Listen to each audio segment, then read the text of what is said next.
I release and I let go. I let that spirit run my life. And my heart is open wide. Yes, I'm only here for God. No more struggle, no more strife. With my faith I see the light. I am free in the spirit. Yes, I'm only here for God. Yeah. I release and I let go. Let the spirit run my life. And my heart is open wide. Yes, I'm only here for God. Sing it out. No more struggle, no more strife. With my faith I see the light. I am free in the spirit. Yes, I'm only here for God. Yes, I'm only here for God. Yes, I'm only here for God. Now sit down, turn around, and let's say hi to everybody that's online. We got a big crowd today. Yay! Woo! Good to see you guys. Ah. There we go. Say hello to everybody. All right. So we're going to bring our practitioners up. You can sit down now. It's like Catholic school. It's like church. All right. So we're going to bring two practitioners up today, Rob and, oh gosh, my Jody, sorry. It's the birthday of mine today, so come on up. Sorry, Jody.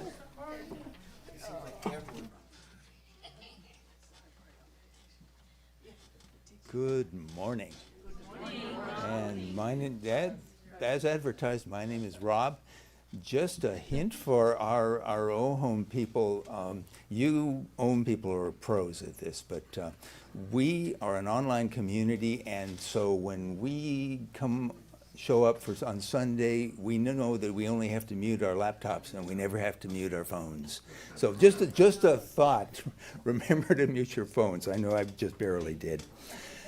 Okay, anyway, when Suzette asked me to do this gig, my first response was, Suzette, I don't know your traditions. And Suzette responded with this response, which came out instantly in this exact tone of voice. She said, I don't care. Which inspired me. She had absolutely no need to micromanage. And the fact of the matter is, none of us have any need to micromanage. You are fine. You have always been fine. You always will be fine. Forever and ever and ever, you are going to be fine. And I still found myself watching Sylvia, how she did this gig. But it reminded me of 45 years ago when I found this tradition and when I realized that prayer and meditation done as a single spiritual practice are much, much more powerful than the individual practices. The whole is more powerful than the sum of the parts. And in this state, what you run into is the fact that God is inside of you, while at the exact same time, you are inside of God. And these two seemingly contradictory truths come together to make obvious the unity of the entire universe. From this vantage point, you get to experience any quality of God that you want. You can feel the joy of God, and you can feel the peace of God. And together, the peace and the joy experienced simultaneously form a state that many people call bliss. And so I invite you to bliss out. Enjoy the trip. Bon voyage. And I'll see you on the other side.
And in this state of unity, in this certainty of the reality that God is all there is, in this certainty, we can feel the goodness of all that is and all that ever will be. And I am so grateful for this teaching that we have. A teaching that is not just true, it makes life better. It makes today better. It makes everything better. We are so blessed to have this technology, to have this information to turn to and always know that the answers can be found there. It is uncanny how reliable our science of mind philosophy serves us day in and day out. Such a wonderful thing.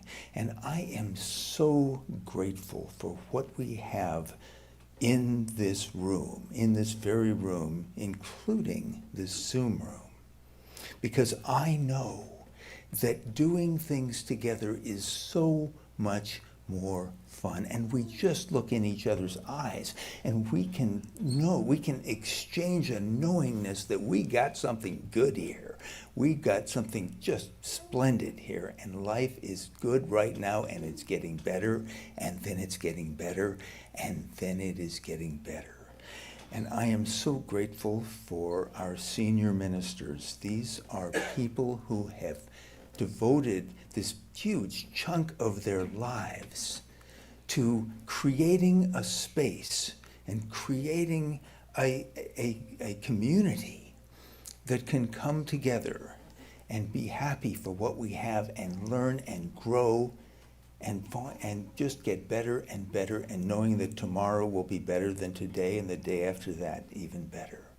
Such a blessing for us. And I am so grateful that because of what we have today, because of the experience of the new thoughts that are going to be introduced to us, that are going to stir our minds, I know that this coming week is going to be a blessing. It's going to be better, much better than it would have been otherwise. Congratulations to you that you showed up here today. Good is coming of this, and we know it. Thank you, God, for all this goodness in our lives. Thank you, God, for this service. Thank you, God, for these people. Thank you, God, for the person to your left and the person to your right. And thank you, God, for you. I am so grateful. I do release my word, and together we say, and so it is. And now it is my privilege to bring back T.J. Moss. Ain't he something?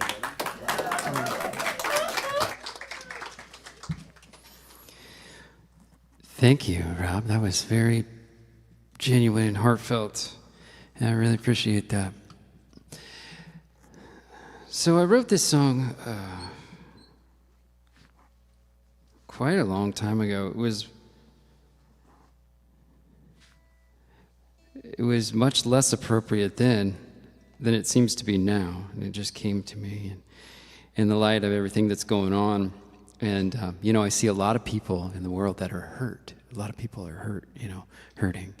And that's on both sides. And there's people over here that are hurting, and there's people over here that are hurting, and there's a lot of just hurt. And so a lot of people are acting upon that hurt and lashing out, And what I try to do is I try to stay in the middle. I seek the middle path, And it's hard to do. It is hard to do in this world because things are coming at us from all angles. But the person that I am most inspired by in that respect is Gandhi. And I was reading the biography Gandhi, and it's like this thick. And I didn't finish it, but I was really taken by this man and his story. And so I started writing this song because I saw this quote. And the quote was, "May I live simply that others may simply live." And I loved that. And so I thought, well, that sounds like a song to me. And so I started writing. And then I started doing a little more of a deep dive. And I was like, well, be the change, right? Gandhi. Only he didn't say that. And so I was like, I had to check my work. Gandhi did not say be the change, by the way. If that's news to you, you're welcome. If you have a bumper sticker on your car that says be the change, Gandhi, I'm sorry. You might want to. It's a really nice thing to say, but he didn't say it. It's just so you know. So it's not in the song. But the song is called Good Enough for Gandhi. And if it's good enough for Gandhi, it's good enough for me.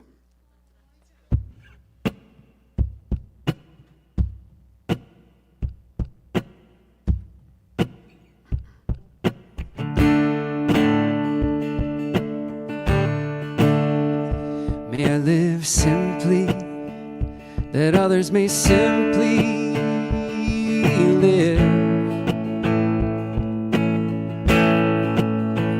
May I live simply, that others may simply live.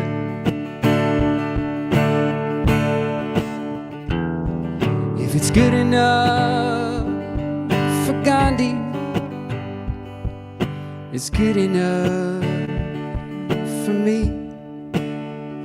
May I live simply, that others may simply live.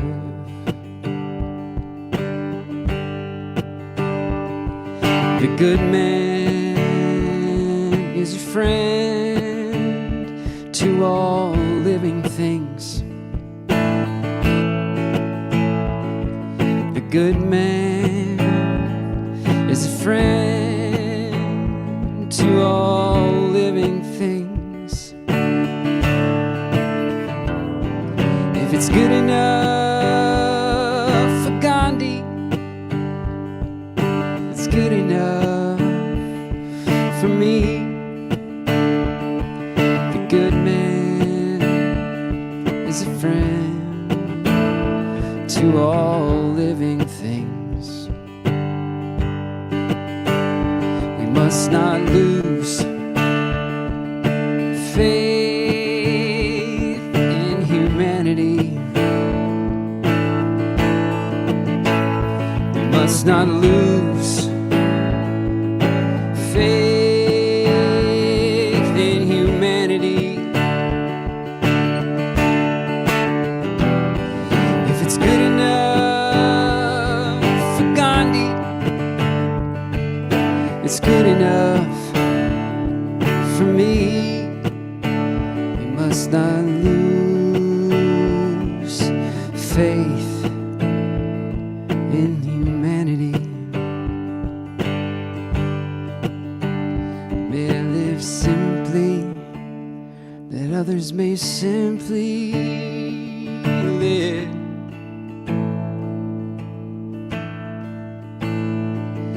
The good man is a friend to all living things. If it's good enough for Gandhi, it's good enough for me. We must not lose faith in humanity.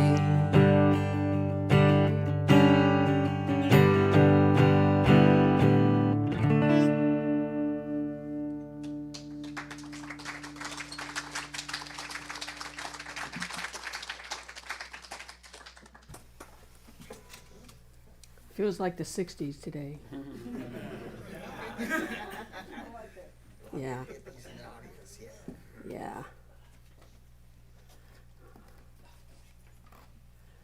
All right. It always amazes me that when I write a talk and I go, there's something not here yet. It's not here. And it shows up Sunday morning just before I leave the house. And I had 2 of those today. So I'm going to start there. My talk is about faith today. And I could probably talk the whole time, but we have another guest speaker. By the way, I want to welcome One Heart, One Mind community. Thank you for being here. I love having you here. We love having you here. Yes, we do. And we actually have some activity afterwards, too, so I hope you brought some. We have stuff, so we have stuff for you to eat, okay? So I'll start with this. This is from the New York Times, and it's talking about spiritual faith. So I'm just going to read it. It says, I've slowly changed my mind about spiritual faith. I once thought it was chiefly about believing in an unseen reality, that it had a lot in common with hope. But after many years of examining the lives of the people whose spiritual character I most respect, I've come to see that their faith rests on gratitude rather than hope. On gratitude rather than hope.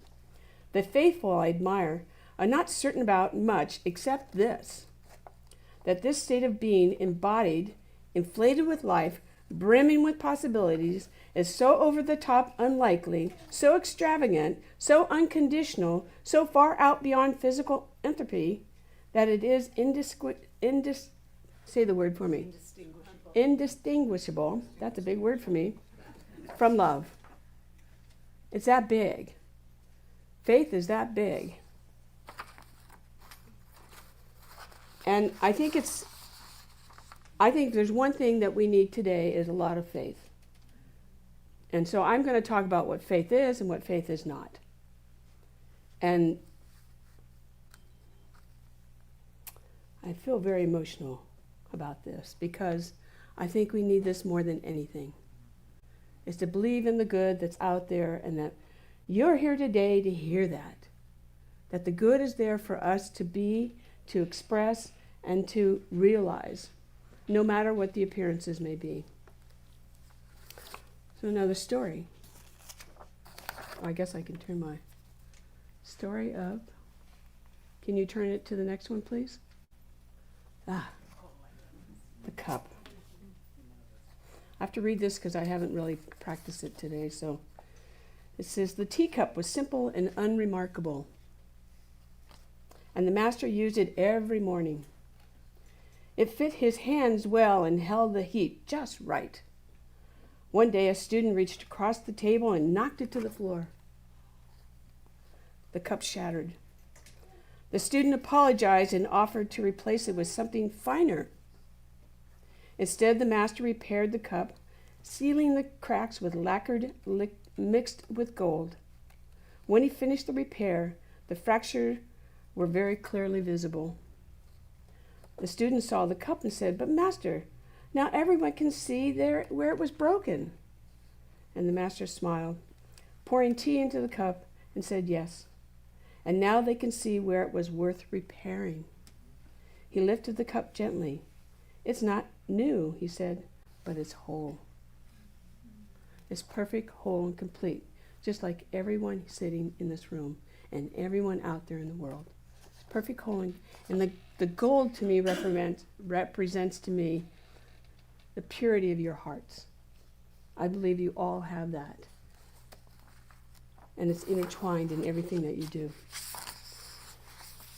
So today is about faith, and the definition that I call it was letting go and trusting in the good. Trusting that whatever's happening, whatever the appearance may be, there's something good happening. And it's for us to kind of go, okay, I trust that's happening. So I'm going to start with a quote from Richard Rohr in his book, Jesus, the Alternative Plan. Can you forward it, please? Do I have this not on? Oh, it's not on. Well, that helps. Try that. Okay. Richard Rohr says this, For Jesus, faith is not opposed to not believing in God. It doesn't mean you go to church, you're into religion, or what you say, Lord, Lord. Faith for Jesus is the opposite of anxiety. If we are anxious, trying to control everything, or worried about many things, we don't have faith. We do not trust that God is good and on our side. We are trying to do it all ourselves, uplifting ourselves by our own bootstraps. I mean, we're holding on for dear life. So if you feel anxiety, I want you to think about this quote. I lost this quote and it was like, I need this quote today. Faith is the opposite of anxiety. What anxiety does is gives us an honest assessment of ourselves, that we're there. And it's not a judgment, it's just something that you notice, you pay attention to. So, for me, when I'm anxious, when I'm overthinking, when I'm in pain, anybody have any pain this week? I got pain this week. When I try to fix something around my property, when I'm trying to manage the outcome, he can sing all he wants today, okay? I love the sound of the baby. When I'm trying to manage my outcomes, the people, my future, what's going to happen, it's not a failure. It's just something to pay attention to. It's a sign that I have slipped into doing everything alone again. Like there's nobody out there that can help me. So I have to surrender to something greater. Being in faith is not about religion. It's about trust. Trust. I often think and have thought about faith, meaning that I have to say the right things about God. So I always get in trouble when I swear about God. Laugh, guys. We do that. Unintentionally, but we do.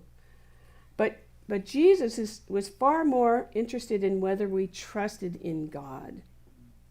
We had trust, not whether we said the right words or we showed up perfectly. I often have people ask me, what should I wear? I said, wear whatever you want. How do you want to pray, Rob? However you want. It's not about doing it perfectly. It's about being. The thing that's probably at the core of this is realizing that the divine is good and it's on our side. We learn this as we're growing up in religious science. There's always good, and the good is there for you to have. It's about, do you want to receive it? Do you want to receive it? So it's trusting that there's something bigger than us. I think I said that to somebody this morning. There's something greater happening out there, and it's there for us to believe in it. So here are the things you have to do to notice whether you do it or not. Do you listen to your intuition? Anybody listen to their intuition? Raise your hand. Everybody raise your hand. Okay. See, I got you. That's right. Let go of doubt and fear. And always believe something will always work out. It will always work out. I can't tell you how many times on my property I try to recycle everything, right? Because I know that little piece of hose is something I'm going to need later on. And if it's just really, really damaged, then I throw it out because I don't need it anymore. But I have faith that there's something, if I'm saving it, there's a reason for that. So faith isn't certainty. Faith is willingness. Being willing to look and say, there's possibility here. Okay. Faith and control. Anybody having control issues this week? Oh, come on. We all do, right? Here's the thing about responsibility and control. Is it asks you a question. What if I'm meant not to carry this alone? See, all of us, which I think we're people of faith, don't need to control everything.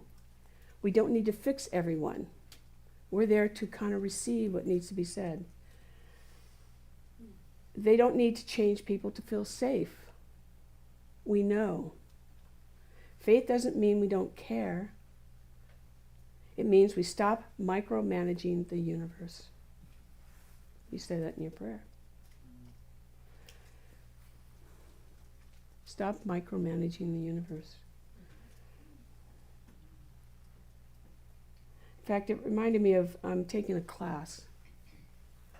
And she didn't use the word faith, but she used the word caring. And it had, I'm trying to think what it was about. But anyway, the bottom line came down to, my answer was, it's not that I don't care. Because I do care, but I don't have to control I know it was, trying to fix somebody. But I don't have to fix them. I can be there and I can listen and I can be a part of whatever it is that needs to be said. Because generally, that person who needs support already knows the answer. They just need to talk about it and move it through their body. Because faith is a lived experience. This is something that we go through, and it's something that we declare. And once we declare that I believe, that I know that there's a greater power working out there, we can walk away from it and then go into the next thing. But it's something that we practice. And I think we practice it not thinking that we're practicing it. But be aware of what you're doing out there. If you are releasing it, then let it go. And just know the divine has it already. You don't have to do any more about it. It reminds me of a relationship that I had for about 7 years. And, you know, when you go through ending a relationship and then you move on with life, there's usually a time where you finally go, I'm done. But that being done is really about having faith that you're going to move forward into something better. And that was actually about the time that I found religious science. Yay. Yay. Is it guided me to the place that I'm at today. As I let go and I said, okay, I'm yours. Take me. Show me the way. And by doing that, then things started to unfold. I started to learn about the mistakes that I made 3 times in order to realize it. Yeah. You looked away. The thing is when faith shows up, when we know that the outcome's going to be okay, we can breathe instead of panic. Right? We can choose the presence instead of worrying about it. We can say, I'm going to be okay. I'm going to just keep working through this. I'm going to make it happen with something that's with me. And we soften. We soften. So faith is belief without proof. Faith is trusting without reservation. And faith is this. I love this picture. Faith is the bird that feels the light and sings when the dawn is still dark. You know. You just know that you know. So let me end with this. Has anybody got their legs crossed? I do. Uncross them. Loosen your grips on life. Let today, let now be enough. You don't have to do anything more. Just know. And trust that you don't have to figure it out. Because when you don't have to figure it out, it shows up. Either in your mind or the thing shows up. It's automatic. It must perform because you've said, show me, reveal to me that which I need to know. You don't have to do anything else. And I have this next slide, which I think is one of the most faithful things that we can say to ourselves. It says, the older and the wiser you get, the more you realize it's not about who you know the longest. It's not about who makes you feel. It's about who makes you feel seen, heard, understood, and appreciated, supported, and loved. That's what this thing is all about. So, the thing I want you to know is I don't always know how things are going to work out, but I trust I'm not alone because I've got you. And I'm going to move this next into community. Amen. Thank you. Oh. Good morning, friends. Good morning.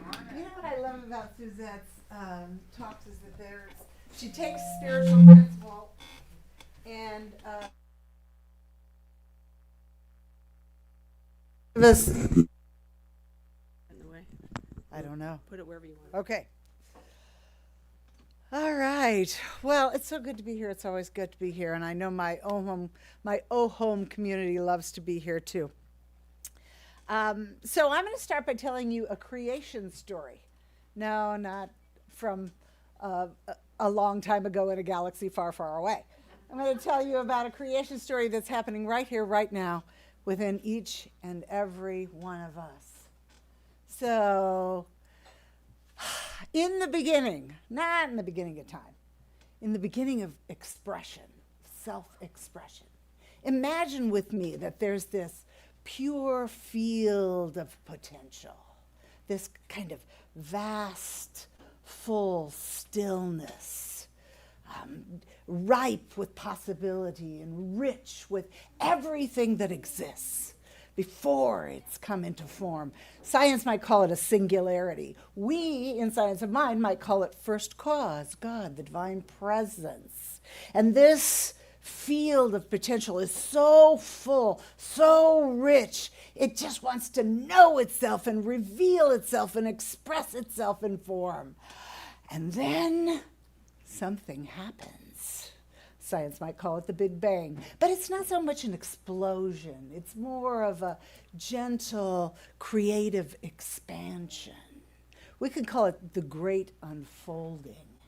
And it's that place where the invisible becomes visible, where consciousness, which is within this field of potential, becomes form.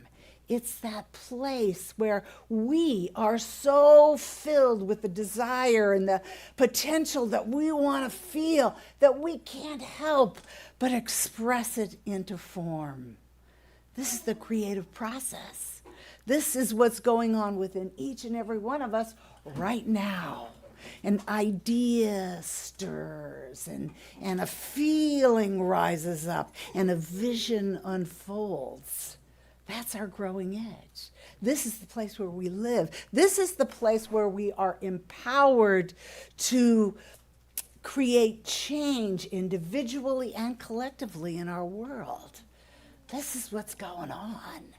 Here we are going to create a world where everyone lives in the fullness of that great love. It's an impulse of love that is being expressed everywhere. And this one doesn't divide itself up into little pieces to express itself. No, it remains whole. It's multiplicity expressing from this one life, rising up and expressing itself, revealing itself, knowing itself, expressing itself in form everywhere. And we're not just merely bystanders or byproducts of this great unfolding. We're participants in it.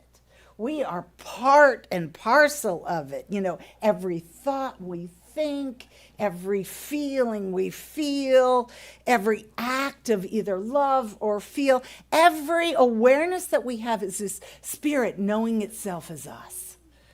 And this is basic science of mind. This is the reality of life. This is the great unfolding happening right in front of us. And this is why science of mind doesn't say creation is once upon a time. It's an ongoing process. It's happening right here, right now, in front of our very eyes, within each and every one of us. And we get to choose how we want to show up in the fullness of spirit.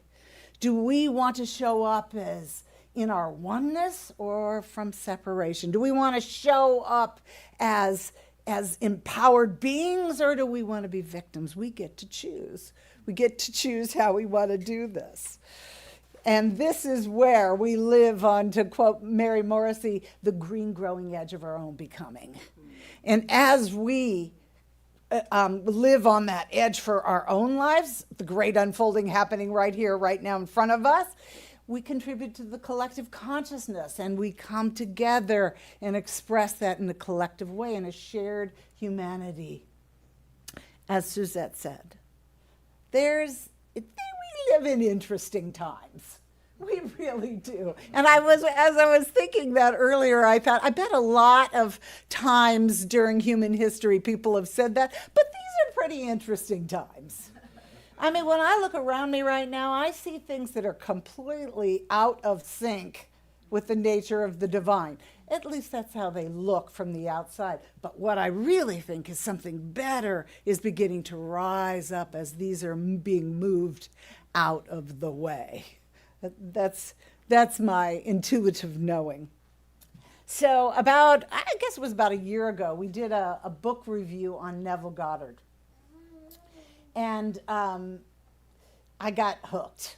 I don't know if you know who Neville Goddard is, but he was kind of a contemporary of Ernest Holmes, our founder, but he was a little younger. So he did most of his writing and his speaking and his lecturing during the 1960s and maybe into the 1970s.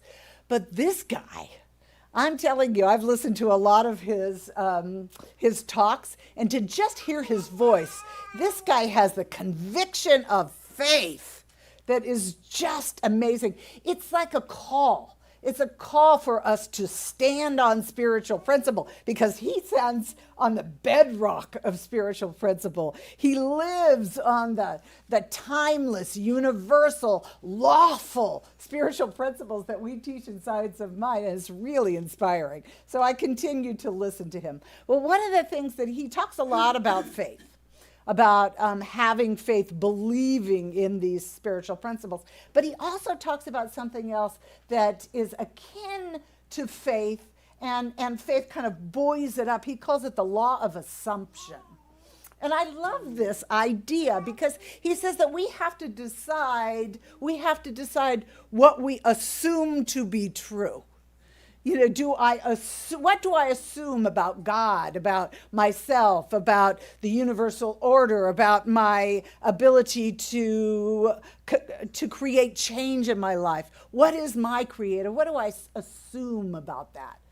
And then, of course, it's buoyed up by faith. Do I really believe this? Do I stand on this? Do I show up in this? And here's the thing. We all assume something. We're all standing on some assumptions that we have, whenever they were created in our childhood and our experience, whenever we stand on some assumptions. And what happens is that when we assume something, that begins to be the lens through which we see the world. And that begins to be the state of our being. And that begins to be the vibration and the resonance that we hold as we move through our lives. And that speaks the language of the universe. And that speaks to what comes back to us. Goddard said, I wrote down a quote from him. He said, life does not respond to what we want. It responds to what we are being.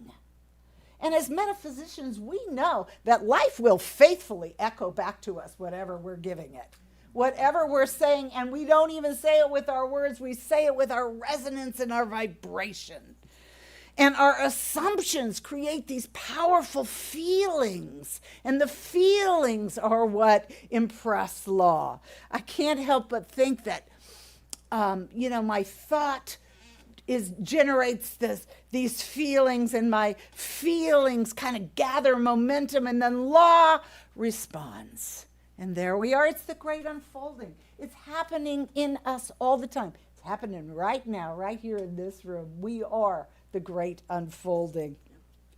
And again, as I'm looking around, seeing all this stuff that's happening in our world that really does look a little bit out of sync with the nature of God, with the nature of oneness, with the nature of love, that, I can't help but think about this principle that comes from martial arts. It's called yielding or redirecting.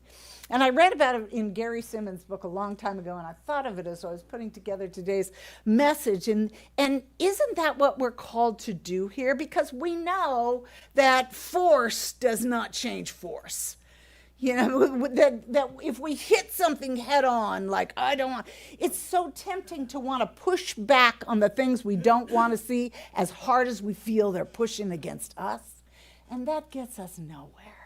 But this idea of yielding, it's the idea that if your opponent is coming out of you, you simply shift this way, and you actually let their force bypass you so that it causes no harm. And at the same time, you move forward. You actually use their force to create something new.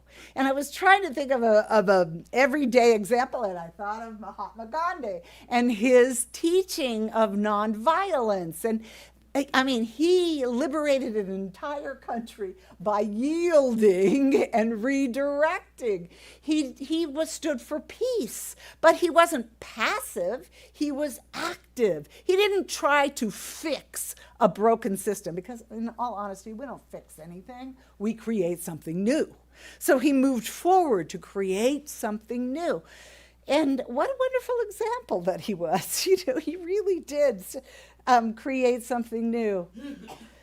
Because, we know as practicing physicians, metaphysicians, that if we truly do assume that we live in a universe of oneness and order and intelligence and love, that if we stand on that assumption, then the only real appropriate response is love and compassion and kindness. That's the only thing that's going to come back to us in its fullness.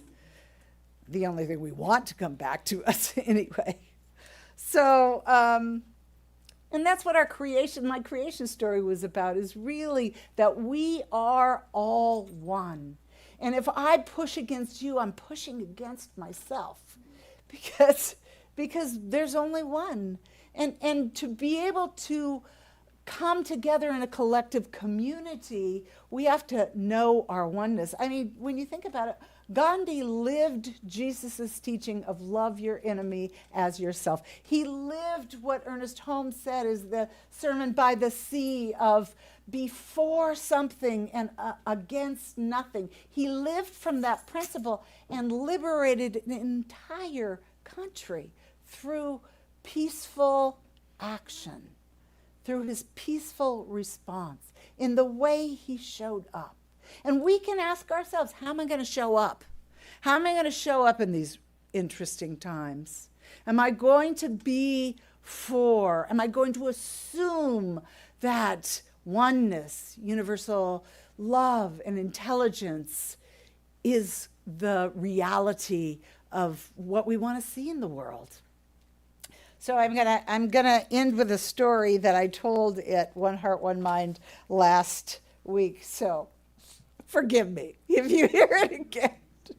So recently, my husband and I, and this fits into the whole idea of our shared humanity and collective community. I guess it was about a month ago, maybe a little more, my husband and I took a trip up to Northern California. We went up to see my daughter lives in Petaluma. We went up to see her and her family, and my brother lives there. And then we went to San Francisco to see some people there.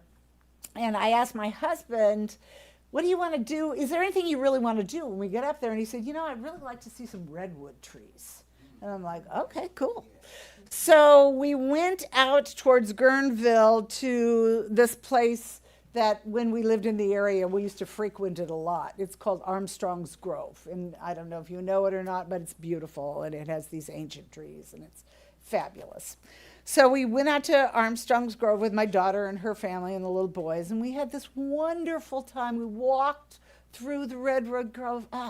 When you're in there, you can just kind of like feel the energy and the connection with this life. It's rich. It's the great unfolding.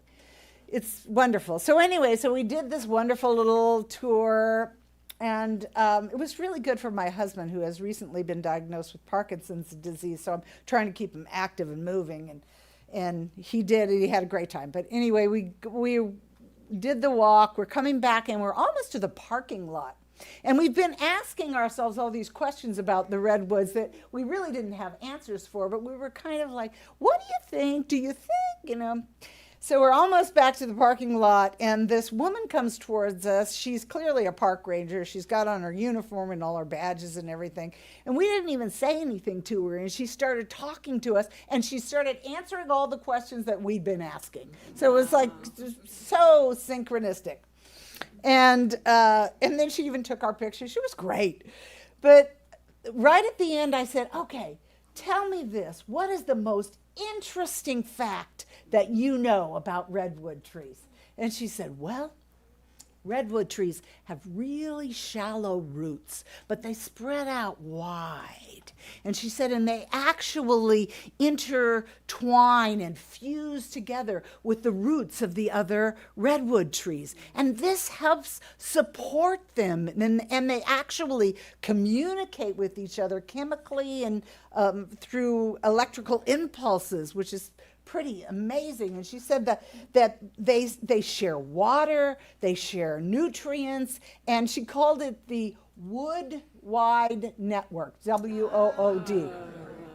She said they have this wood-wide network, and they support each other, and they look individual, but they're really this massive unit of trees. And I thought, oh my gosh, that is so fabulous. That's exactly what I believe about our shared humanity, that while we show up as individuals, we have individual bodies, we have personalities, we look like we have separate lives, but we don't. We are all connected in this larger life that loves us and is constantly moving through this great unfolding. And that's where I think we are now. We're all moving together, even though we may look different and we may hold different views. We're moving together in this rising up of our assumptions, our faith that there's only one life, one mind, one source, and one common good. And here we are. We're on the precipice. And we get to choose. What do we want to do? I say we show up with love. We do that yielding, redirecting thing. And we're not passive. We move forward. We create something new. We stand for love. But we don't push back. We come together in this shared collective humanity of love. So, that's where I stand. I do want to share this one thing. I was kind of on the fence. It's from Guillaume Apollinaire. I know I botched the name. I think he's the guy that wrote The Little Prince, and it's just a little poem that I thought just fit in here. You've probably heard it. Come to the edge, he said. We can't. We're afraid, they responded. Come to the edge, he said. They said, we can't. We'll fall. Come to the edge. They came. He pushed them, and they flew.